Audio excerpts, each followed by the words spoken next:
ସାଙ୍ଗମାନେ ଆସନ୍ତୁ ଆଜି ଦେଖିବା ଆମ ଗାଁର ହରିହର ଭେଟ। ପ୍ରତ୍ୟେକ ବର୍ଷ ଫାଲ୍ଗୁନ ପୂର୍ଣ୍ଣିମା ପରଦିନ ଏହି ହରିହର ଭେଟ କାର୍ଯ୍ୟ ଅନୁଷ୍ଠିତ ହୁଏ।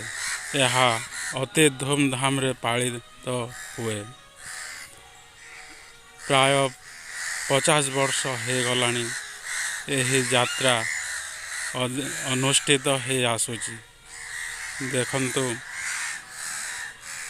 କେମିତି ଭାବରେ ଭକ୍ତମାନେ ଯାତ୍ରାର ଆନନ୍ଦ ନେଉଛନ୍ତି।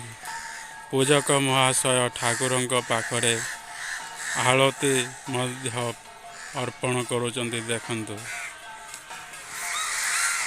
ଏ ଆଳତି ସବୁ ବର୍ଷ ଏମିତି ଭାବରେ ଦିଆଯାଏ ଆଉ ଅତି ଧୁମଧାମରେ ଏହି ଯାତ୍ରାର ପାଳନ କରାଯାଏ। ଏହି ଯାତ୍ରାକୁ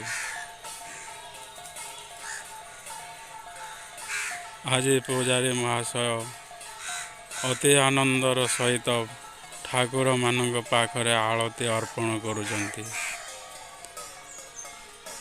ଭକ୍ତମାନେ ମଧ୍ୟ ମନ ଧ୍ୟାନ ଦେଇ ଆଳତିର ଦର୍ଶନ କରୁଛନ୍ତି। ଦେଖନ୍ତୁ ଏ ଭିଡ଼ିଓ ଅଧାରେ ଜମାରୁ ରଖିବେ ନାହିଁ, ସମ୍ପୂର୍ଣ୍ଣ ପର୍ଯ୍ୟନ୍ତ ଦେଖିବେ ଏହି ଭିଡ଼ିଓ। এই ଦେଖନ୍ତୁ ଠାକୁରମାନଙ୍କୁ ଆଣି ହରିହର ଭେଟର ପ୍ରସ୍ତୁତି ଚାଲିଛି। ଏବେ ତ ଠାକୁରମାନଙ୍କୁ ପାଖକୁ ଉଭୟ ପକ୍ଷରେ ଅଣାଯାଇଛି। ଆଉ ୟାରେ ପରେ ଦେଖନ୍ତୁ କ'ଣ ହେଉଛି। ପାଖକୁ ଆସିଗଲେଣି ଠାକୁରମାନେ। ଆଗକୁ ଦେଖନ୍ତୁ କ'ଣ ହେବ। ଲୋକଙ୍କର ଭିଡ଼ ବେଳୁ ବଢ଼ି ଚାଲିଛି।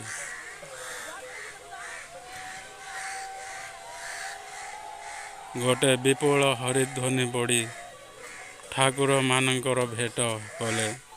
ଆଉ ତାପରେ ଆଗକୁ ଦେଖନ୍ତୁ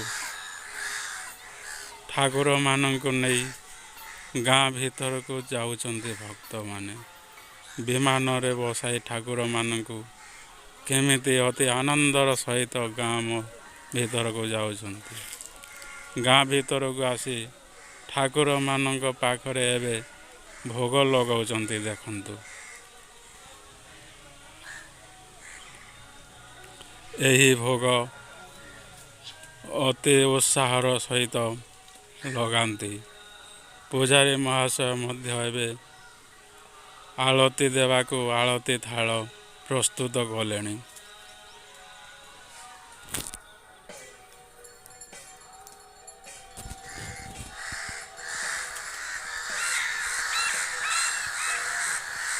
এই ଦେଖନ୍ତୁ ଜଣେ ଭକ୍ତ ଠାକୁରମାନଙ୍କୁ କେମିତି ଆଳଟ ଚାମର କରୁଛନ୍ତି।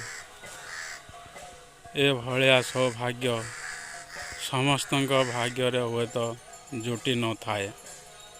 ଆଉ ଏଭଳିଆ ଦର୍ଶନର ଯୋଗ ମଧ୍ୟ କେହି ହରାଇ ନଥାନ୍ତି କେବେ। ୟା ପରେ ଆଗକୁ କ'ଣ ହେବ ତେବେ ସମସ୍ତେ ଦେଖନ୍ତୁ।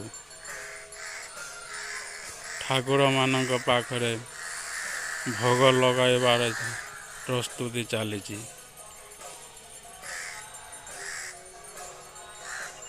ପାଞ୍ଚ ଠାକୁରଙ୍କୁ 5 ପୂଜକ ମଧ୍ୟ ଏଇଠାରେ ଉପସ୍ଥିତ ରହିଥାନ୍ତି। ସେଇଠାରୁ ଭୋଗ ଲଗାଇ ପୁଣି ଆସୁଛନ୍ତି ଠାକୁରମାନଙ୍କୁ ସେଇ ବିମାନ ଅର୍ଥାତ୍ ପାଲିଙ୍କିରେ ବସାଇ। ୟା ପରେ ଆଉ କୁଆଡ଼େ ଯାଉଛନ୍ତି ଦେଖାଯାଉ।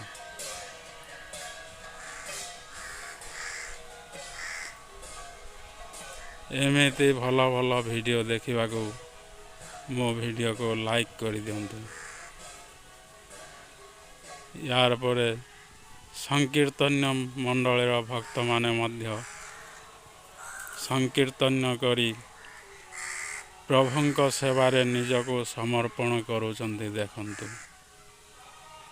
ମହାମନ୍ତ୍ର ଉଚ୍ଚାରଣ ତେବେ ମନକୁ ମୁଗ୍ଧ କରିଦେଉଛି, ଯାହାକି ହରେ କୃଷ୍ଣ କୃଷ୍ଣ କୃଷ୍ଣ ହରେ ହରେ।